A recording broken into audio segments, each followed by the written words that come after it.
People think being a librarian is peaceful. Books, whispers, quiet nights. But at the Poe Branch Library in Baltimore, nights aren't quiet. They're heavy. The building's over a century old. Brick walls, creaking beams, arched windows that swallow the daylight long before closing time. I've worked here 6 years, and the one part I still hate is the basement. It's where we store discarded books, broken chairs, old city records, and it's where our stray cat, Edgar, a huge black Tom with one crooked ear, likes to sleep.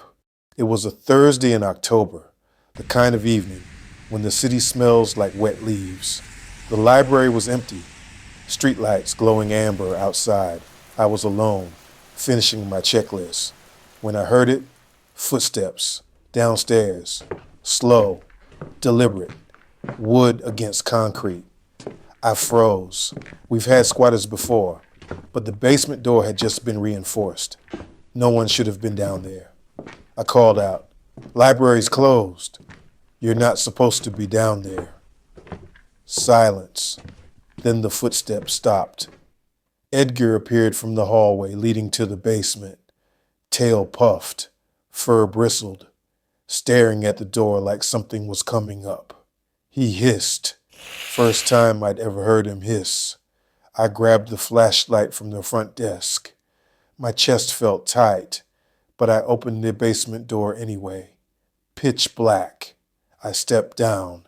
The light switch was halfway down the stairs. Always hated that. The air grew cold and damp, like wet soil. My breath fogged. Edgar stayed at the top, watching me with wide amber eyes. I flicked the flashlight across the floor.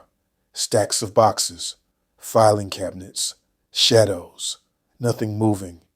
For a second I thought I'd imagined it.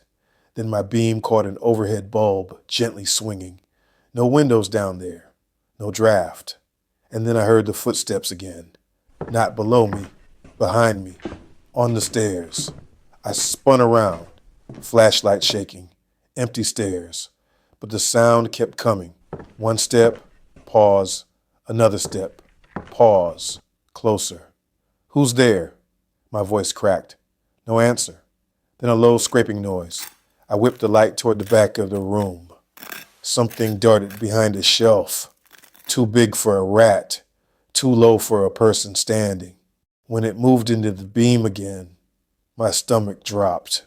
It crawled on hands and knees, slow and jerky, like it hadn't done it in years.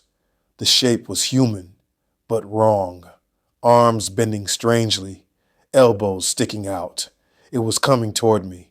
I bolted, up the stairs 2 at a time, slammed the basement door, twisted the deadbolt. Edgar shot down the hall like a shadow. For a minute I stood there, back against the door, heart pounding so loud I couldn't hear anything else. Then silence. No footsteps, no scraping. I grabbed Edgar and left. Didn't finish the checklist. Didn't care. Locked the front doors and practically ran to my car. I didn't tell anyone. What would I say?